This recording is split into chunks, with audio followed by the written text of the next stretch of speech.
Buenas noches, quería darles la bienvenida a todos ustedes a el primer After Office realizado desde las Islas Galápagos en Santa Cruz. Es un honor el poder compartir hoy con dos invitados tan especiales, fantásticos, que conoceremos hoy durante toda la noche, que hablaremos sobre lo que pasa en el país. Y lo importante aquí, lo principal, aquí hay dos propósitos. El primero es demostrar lo que representa la democracia. Juntarnos en un espacio, un viernes en la tarde, para preguntarnos qué es lo importante que pasa en el país.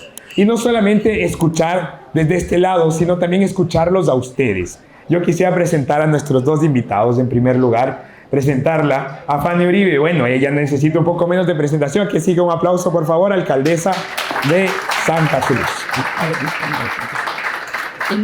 Y a mi izquierda, en cambio, tengo al señor Johannes Hugo, el representante de la Fundación Konrad Adenauer para Ecuador. Otro fuerte aplauso, por favor. Y como toda buena conversación, antes de arrancar, quisiera invitarles a que arranquemos con un brindis. Así que, salud, por una buena conversación. Salud. Salud. Y quisiera comenzar esta conversación, querida Fanny, porque a veces conocemos del personaje público, ¿no es cierto? Conocemos de esta persona que da entrevistas, que le vamos en la calle, que da posiciones respecto a lo que está sucediendo, pero no conocemos realmente a la persona que está atrás de esta figura pública. Y yo quisiera comenzar, Fanny, preguntándole quién es usted y cómo en todo este proceso de su vida usted termina siendo política. A ver, primero buenas noches también a Johannes, aquí a nuestro panelista Luis. Bueno, ¿cómo me involucré?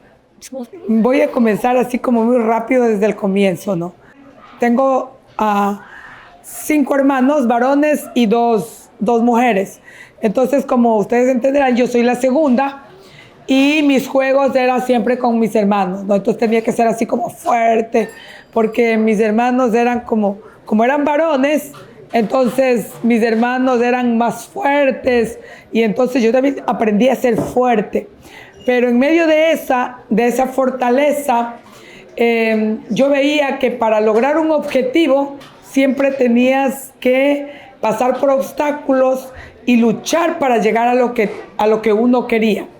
Así que la vida me enseñó a ser solidaria, la vida me enseñó a ser fuerte, la vida me enseñó a luchar. Pasó el tiempo, luego fui a estudiar, aquí lo hice la primaria, luego fui a estudiar a Quito, la universidad, regresé. Bueno, cuando llego yo vengo profesional y primero tocar las puertas para buscar un trabajo y bueno, no conseguí trabajo, ¿no? ¿Y qué buscaba en ese tiempo? Yo lo que sea. En realidad, mi primer trabajo, o sea, yo fui hasta una tiendita pequeñita de un souvenir. No me importaba vender camisetas, pero quería trabajar. Entonces, cuando vi que se cerraron las puertas, se abrió el curso de guías y dije, voy a hacer el curso de guías. Así que hice el curso de guías, aprobé el curso de guías y empecé a guiarnos.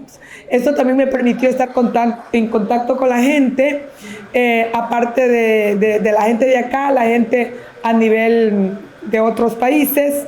Y bueno, ese contacto fue súper lindo porque me enseñó muchas cosas, a promover las bellezas que nosotros tenemos acá, la conservación sobre todo, hablar de la conservación, etcétera, etcétera. Bueno, después de eso, alguien me dijo, Fanny, ¿quieres ser alterna? O sea, empecé como alterna para diputada.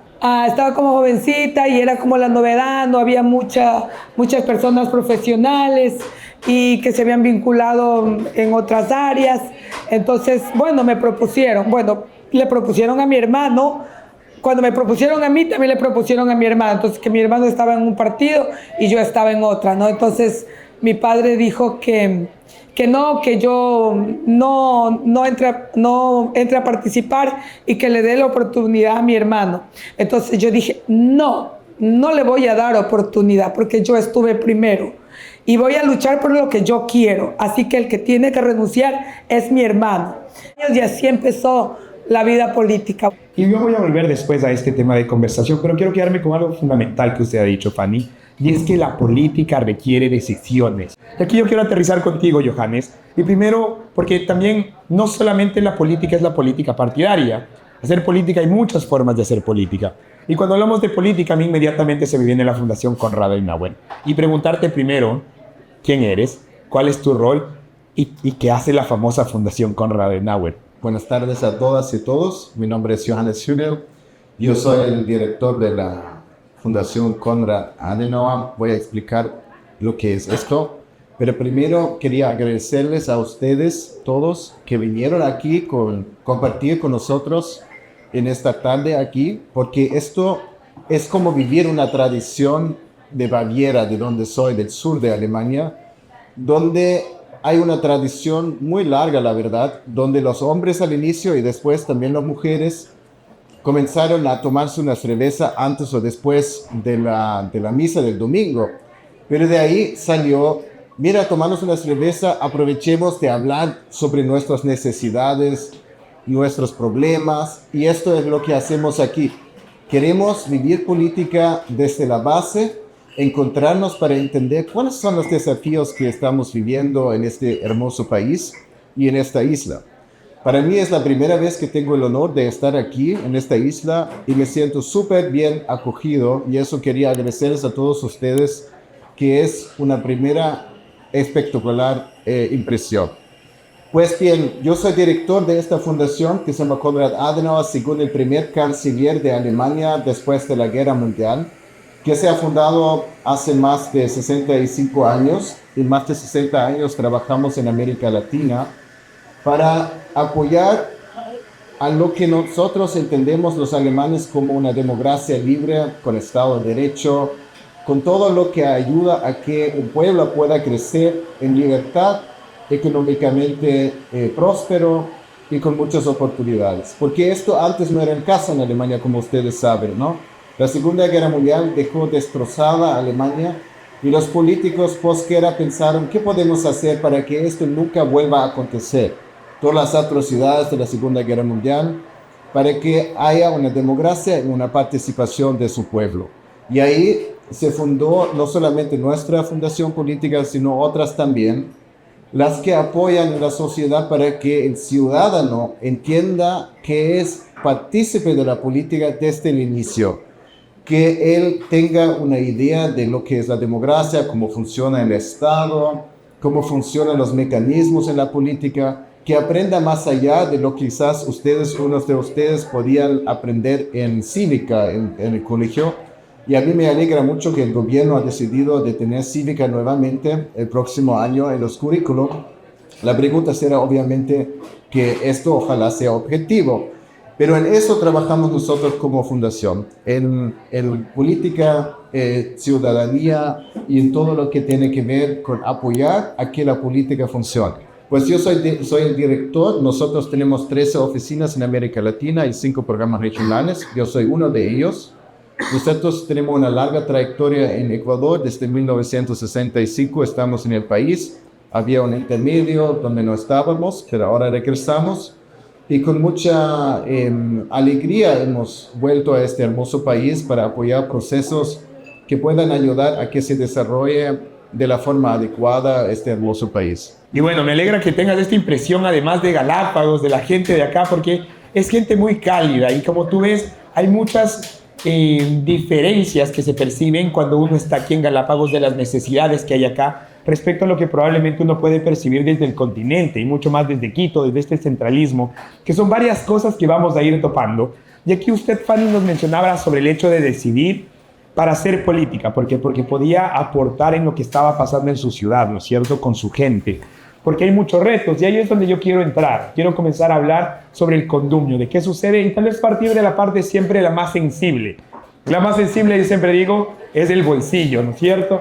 Y esa es mi pregunta, ¿usted cómo le ve al bolsillo, a la economía ecuatoriana, y especialmente, cómo le ve usted a la economía aquí en Santa Cruz, en Galápagos? Así que quería ir entrando ya en materia con eso.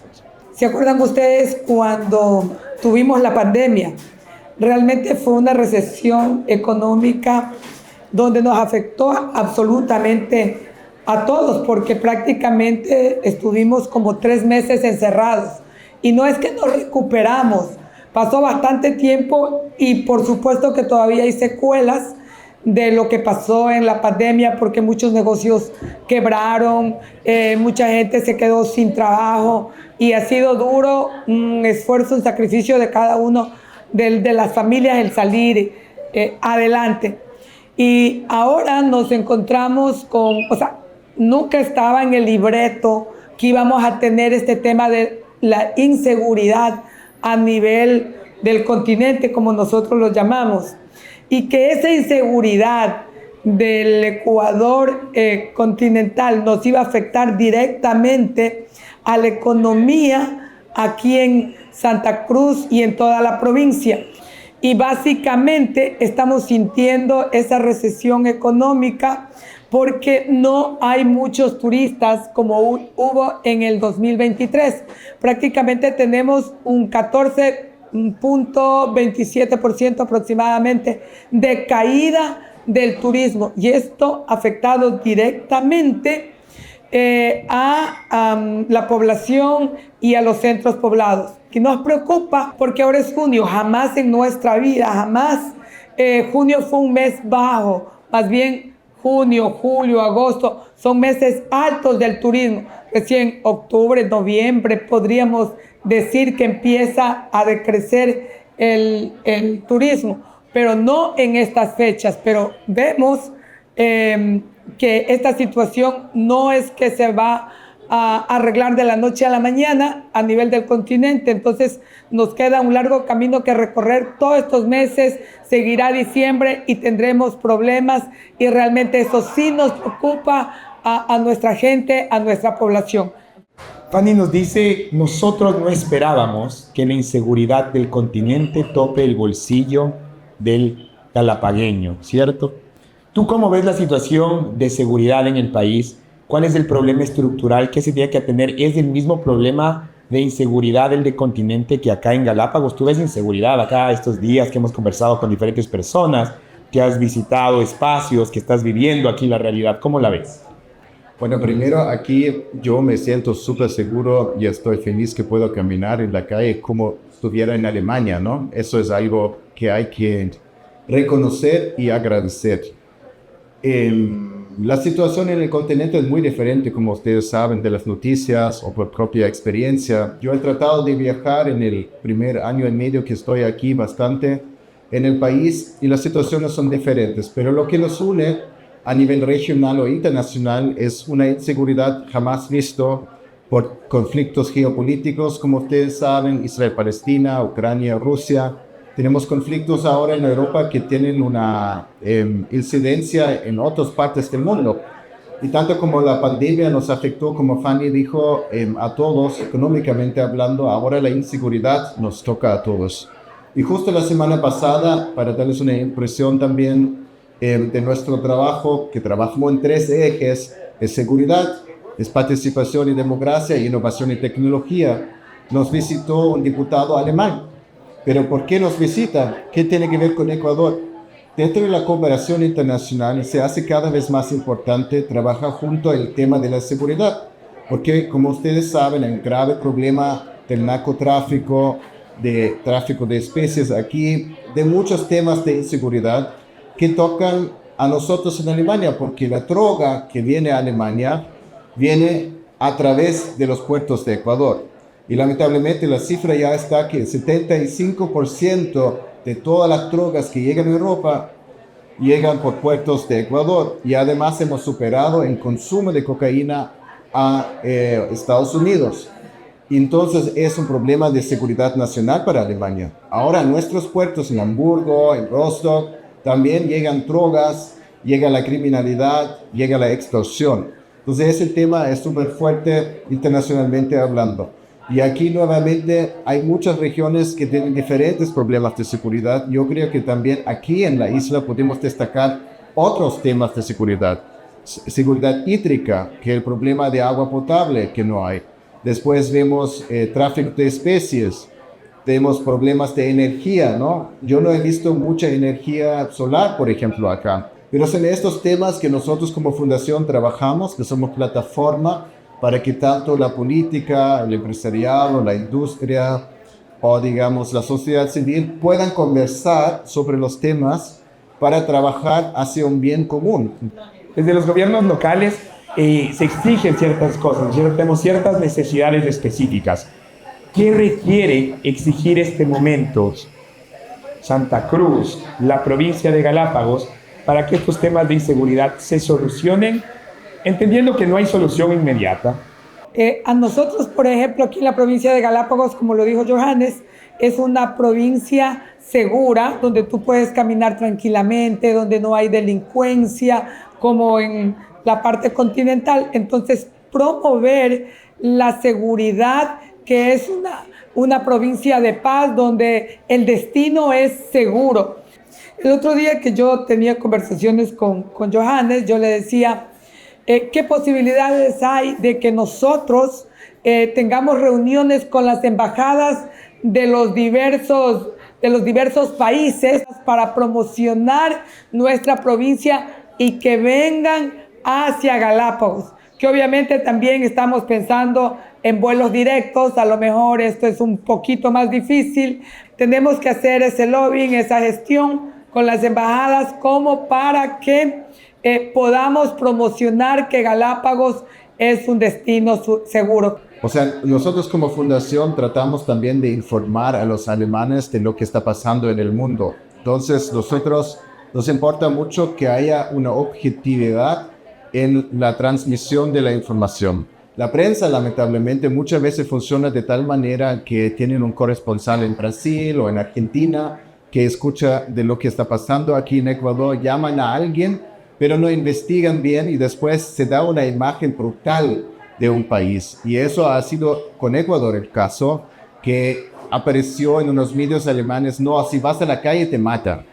Pero eso no es el caso. Eso es el caso quizás en Durán o en situaciones muy vulnerables de la costa, pero no pasa ni aquí ni en Quito.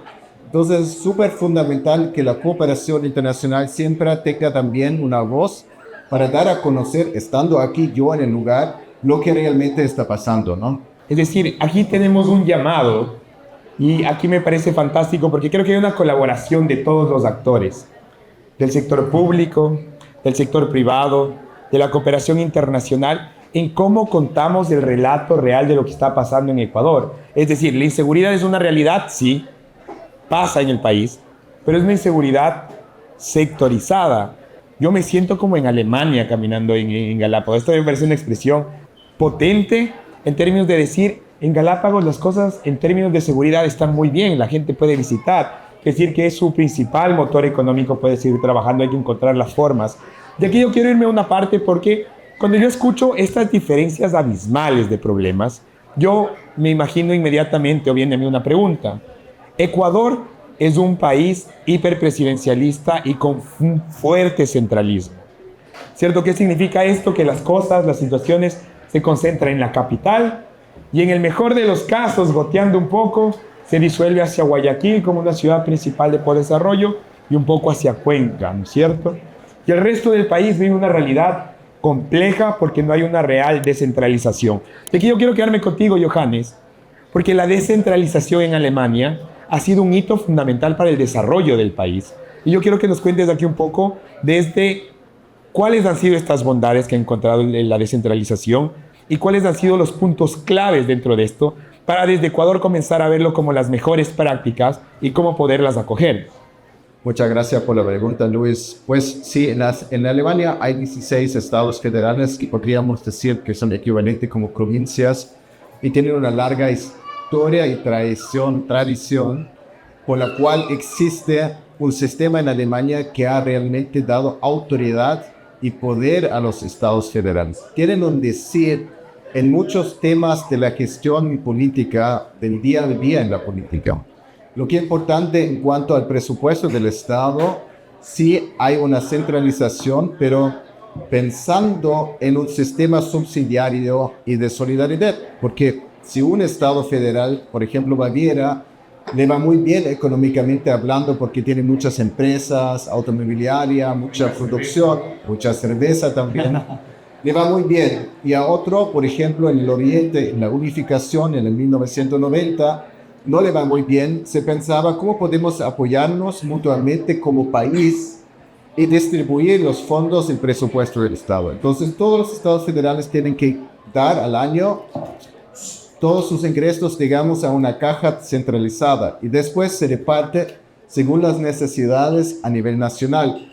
Pero en intercambio, obviamente los estados federales que tienen más potencia económica tienen un decir y puedan pedir también más recursos o retomar el remo, por decirlo de una forma, pedir fondos específicos para proyectos de infraestructura o de desarrollo de industria.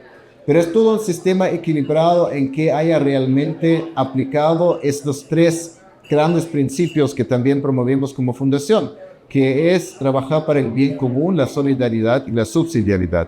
Sin esto no puedes estructurar este sistema federal. El Consejo de Gobierno del Régimen Especial de Galápagos, que se crea a través de su ley especial, está constituido de una manera bastante hiperpresidencialista. ¿Cómo se constituyen las mayorías? ¿Cómo funciona dentro de esto? ¿Realmente hay una descentralización pensado desde las realidades y necesidades de Galápagos? ¿O se están tomando decisiones pensadas únicamente desde el centralismo en Quito, desde la presidencia? Bueno, sí y no. Cuando había el Consejo de Gobierno era diferente porque era por elección popular. Pero luego quitaron el Consejo de Gobierno y vino a ser reemplazado, el gobierno en la prefectura, y lo reemplazó el Consejo de Gobierno. Cuando decía sí, no, es porque efectivamente hay 4 representantes de los diferentes ministerios: turismo, el de ambiente, etcétera, etcétera, y 4 representantes de aquí de Galápagos, 3 alcaldías y un representante de la Junta Parroquial. Entonces estamos 4-4. Y el quinto, o el que está en la mitad, sí es de Galápagos, pero es representante del presidente de la República. Es decir, el que le pone es el presidente de la República. Entonces, así es. Entonces, debería votar con nosotros, ¿no? En los temas importantes que tenemos. Por ejemplo, recientemente que se aprobó el incremento de la tasa de turismo, que nos ganaron porque son 4 representantes de los ministerios más 1 que es el representante del gobierno, pero es de Galápagos, pero obviamente votó con ellos. Y obviamente nosotros nos quedamos en minoría. Entonces prácticamente es centralizado el asunto. Entonces en las decisiones de Galápagos, más bien nosotros recibimos órdenes desde el poder central. Nos dicen qué hacer y qué no hacer. No estamos de acuerdo con que se haya subido o se haya incrementado la tasa del turismo, que ahora es desde agosto, ¿no? Si ahora no vemos turistas, imagínense lo que nos va a venir. Se cobraba antes al turista nacional 6, ahora 30, desde agosto 30. Y para el turismo extranjero se cobraba antes 100, ahora 200. Es decir, temas críticos para Galápagos: salud, agua, alcantarillado, educación. Galápagos necesita desarrollo sostenible, pero con dignidad humana, y atendiendo estos puntos fundamentales que usted ha traído sobre la mesa. Antes de seguir con las preguntas, me comentan que tenemos ya una pregunta del público. ¿Por qué es importante que los jóvenes se involucren en la política? A veces tú quieres algo, pero de pronto no puedes llegar a plasmar cierta petición o cierta actividad que tú quieras. Pero si tú estás involucrada en la política, porque todo es político, si tú estás involucrada en la política, tienes más acceso de solucionar las cosas que tú quieres. La Fundación Adenauer justamente tiene una de sus columnas el trabajo con los jóvenes, porque creemos que el futuro se construye en el presente, pero con ustedes. Eso hace importantísimo que tú te involucras. Si tú no quieres que alguien decida sobre tu vida, sobre tu futuro, tienes que involucrarte. Es lo mismo que estás en la familia. Tus papás quizás son buena onda, pero imagínate que tienes una familia donde el papá siempre, como en el caso de la Fanny, decida quién entra, quién no entra, quién hace esto o lo otro. No, la Fanny dijo, no, estoy aquí, yo tengo un derecho, también quiero ser política. Entonces hizo su camino y entró en la política. Entonces yo creo que es súper válida tu pregunta, tomar en serio que ser ciudadano, y eso es algo que también promovemos mucho como fundación, ser ciudadano es no solamente recibir algo del Estado, sino involucrarse y tomar su responsabilidad como ciudadano. Y es que además en Ecuador el 25% de los candidatos al año 2025 y 2027 por modificación del Código de la Democracia son jóvenes entre 18 y 29 años. Y esto ya no es un tema de discusión de si nos gusta o no, es una realidad que está en la ley. Y por lo tanto, queremos nuevamente que haya gente preparada que esté asumiendo estos espacios. La juventud por sí misma no representa un valor. Representa un valor cuando representa las realidades que estamos viviendo. Los jóvenes afrontamos muchos retos en educación, en accesos a derechos que se garanticen, a procesos formativos. Es la base de desarrollo y además, en Ecuador, la población joven es quien genera la opinión pública.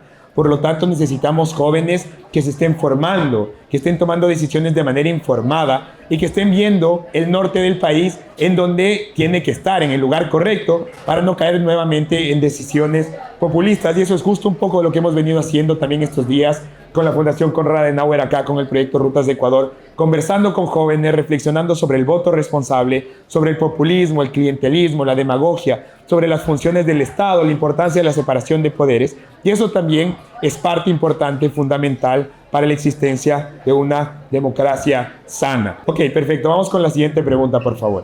Buenas noches, mi nombre es Joseph Alan Ramírez y me gustaría preguntar cómo podríamos ser parte de la política o formar y tener voz, alguna manera de integrarnos políticamente los jóvenes. Gracias por tu pregunta. Primero, yo creo que donde hay voluntad hay un camino. No siempre las circunstancias son favorables cuando uno busca un camino en la vida o un camino para entrar en la política. Es por eso que nosotros existimos también como fundación, porque el reto más grande de la vida es la libertad. La libertad de tomar decisiones y tomar responsabilidades.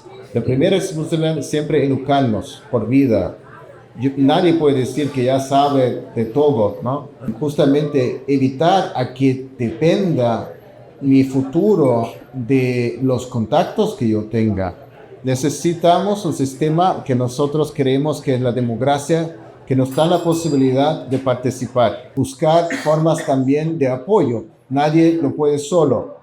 Y para eso nosotros existimos, por ejemplo, como fundación para apoyar, por una parte, a jóvenes, como yo mencionaba antes, a dar becas para estudiar y formarse, entender cómo funciona la política y entrar en contactos con otros que ya están en la política. Sino que sí haya procesos para que la gente más capacitada, la gente con buena voluntad, con una visión humana, pueda llegar a puestos de poder en las cuales ya está formado y sabe qué hacer. Porque ustedes saben, muchos políticos llegan a una posición y después no saben qué hacer.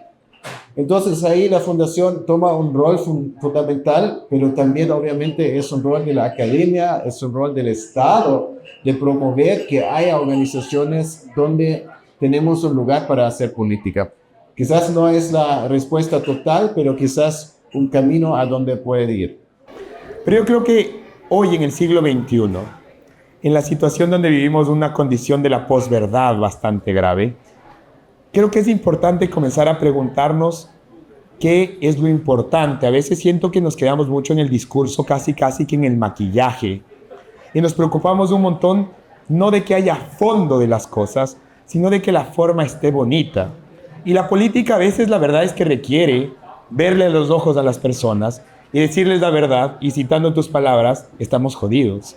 Y viéndoles a los ojos, decirles la verdad y decir, este es el camino. No hay camino fácil, no hay bonito, pero hay una ruta que seguir que es lo único que nos va a llevar hacia adelante.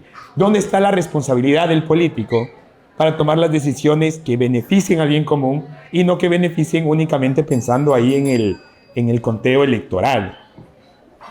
Pues quisiera responder con tres cosas. Primero, la responsabilidad no está con el político al inicio, sino está con el votante, porque el político llega a su posición por ser elegido. Y de ahí viene la responsabilidad del político. Y hay una distinción muy importante. La política lo entendemos como o sea, estamos viviendo en una democracia representativa. Entonces, el político representa a mí y yo le doy el voto para que me represente. Si después mi política no lo hace, que me representa, la consecuencia es no elegirle, no darle el voto nuevamente. Y reconocer la realidad es una tarea de todos nosotros. Reconocer que no hay respuestas fáciles y no hay gestión fácil. Todo tiene un costo, todo es un desafío y tenemos que apoyarnos mutuamente. Los políticos también necesitan su ayuda. Es corregirlos, no dejarles hacer lo que a ellos les da la gana. Decirle, no, yo no voy a votar nuevamente para ti si tú no me representas. Entonces ahí hay un poco la responsabilidad, responder a las necesidades del votante y responder de manera fiel a lo que ha prometido. Y el político no es este superhéroe supremo, humano, que no siente dolor, ni frío, ni temor, sino aprender a ver a las personas desde la realidad que uno se ve a sí mismo y entender que un político es una persona con aciertos o desaciertos y lo que nosotros tenemos que exigirle son decisiones correctas por el bien común en base a valores y que representen los intereses que ha ofrecido representar. El éxito de la política para mí es cuando se deja de velar por los intereses de una sola persona y se empieza a trabajar por el conjunto de todos nosotros. Ahora bien, ¿usted cuál cree que es la clave del éxito para que las futuras generaciones políticas trabajen como un solo ente por un bien común? Hay que mirarle a la política desde el servicio hacia la comunidad, porque tú dijiste algo bien cierto. La política no es para servirte y trabajar para una persona. La política es el arte de servir a la sociedad, de servir a la gente, de servir a la comunidad. Muy buenas noches, mi nombre es Pedro Íñiguez. Bueno, primeramente felicitar a la Fundación por este espacio. Esperamos que no sea la última. ¿Cuáles serían los objetivos o las metas que tienen como fundación para, de cierta forma, generar un nexo de trabajo, ya sea con la municipalidad, con los jóvenes o con los diferentes actores dentro del cantón y dentro de toda la provincia para solucionar todas estas problemáticas y algunas más que no hemos tocado pues dentro de esta noche pues aquí en Santa Cruz y en Galápagos? Muchas gracias. Cree firmemente que una democracia solamente funciona con partidos políticos sólidos, lo que mencionaba antes. Entonces, eso es una cosa. Y profesionalizar la política es otra cosa. Ya también hablamos. Y en esto es una comparación sustentable, que esto, lo que estamos viendo, pueda darse no solamente una vez, sino otra vez. Para eso también, pero se necesita también, como dijo Fanny, a ustedes, ¿no? Si ustedes nos muestran también que hay interés, podemos planificar que estas cosas hay de forma repetitiva, ¿no? Y con esto además recordar la responsabilidad que tenemos los ciudadanos en la participación ciudadana. Estoy de acuerdo contigo que la democracia no se hace yendo a votar cada 2 años que tenemos elecciones en el país, sino es en la participación constante y en la preocupación de la cosa pública. Nosotros teníamos el año pasado, hacíamos una campaña en el marco de la muerte cruzada, decíamos en la campaña de adopta a tu asambleísta, ¿no es cierto? ¿Por quién votaste? ¿Quién fue el asambleísta por el que tú votaste? ¿Te preocupaste? ¿Qué está cumpliendo? ¿Qué te propuso? ¿Qué está votando? ¿Qué está representando? Porque aquí, ahora que vamos a tener nosotros elecciones en el año 2025, sabremos si ese voto valió la pena y si merece la pena volverle a dar el voto, porque si hizo bien su trabajo, merece que lo votemos nuevamente. Pero si hizo mal su trabajo, si representó otros intereses, merece que no lo volvamos a votar. Y esto solo sucede si nosotros como ciudadanos estamos enterados de qué están haciendo nuestras autoridades, y eso es parte fundamental de poder estar activos también en una democracia. Y la verdad es que sí hay muchas dificultades, pero la verdad es que también hay mucha esperanza, y para mí es fundamental que en estos espacios cerremos con un mensaje de esperanza, de saber que podemos estar en un mejor lugar, porque tenemos gente que tiene vocación de servicio, gente que quiere hacer las cosas mejor, ecuatorianos que quieren ver un mejor país. Y en estos espacios tenemos que encontrarnos y convencernos que tenemos la capacidad de hacer las cosas mejores. Así que, con un mensaje de cierre, quisiera pedirles por favor dejar este mensaje un poco en torno a todos los temas que hemos conversado. Y con esto, querida Fanny, arranco primero con usted. Que nos unamos, que es importante que ustedes participen en política, que sean parte de la solución. Y yo creo que aquí hay madera, que hay jóvenes que tienen, bueno, muy buenas perspectivas y que realmente con sus conocimientos van a aportar al cambio, van a aportar al desarrollo de una sociedad. Así que invitarlos a que se formen políticamente, a que se capaciten, a que estudien y sobre todo también que participen. Ya casi he dicho todo, entonces voy a simplemente añadir cómo se hacen los cambios. Los cambios se hacen en la asamblea, donde los legisladores, ¿no? Pero ahí necesitamos mayorías para que se puedan dar los cambios. Entonces, quiero también hacer un llamado a todos ustedes, que cada uno de ustedes tiene su dignidad, tiene su vocación, tiene su pasión y su vocación. Quizás aún no sabe de su vocación de participar más, sea en política o en la sociedad civil. Ambas cosas son importantísimas. Que tomen en serio la duda que tienen ahí quizás en su corazón, en el rinconcito, y levanten la mano, como dice la canción de América Latina, ¿no? Levanten la mano, ¿no? Para que nosotros, la fundación o también otros políticos pueden verlos y abrirles las puertas para que puedan encontrar su camino hacia la vocación política. Así que siempre hay esperanza para este hermoso país, especialmente en esta isla, agradeciendo también por el tiempo de ustedes y de Fanny, y gracias. Sí, muchas gracias también a ustedes, un abrazo enorme. Muchas gracias a la coordinadora Nadine, que también coordinó, a todos ustedes. Y con esto llegamos al cierre del After Office aquí desde las Islas Encantadas, agradeciéndoles mucho a todos ustedes. Les recordamos que nos sigan en redes sociales, estamos como CAS-Ecuador. Y con esto les pido un último aplauso y con esto nos despedimos. Muchas gracias a todos.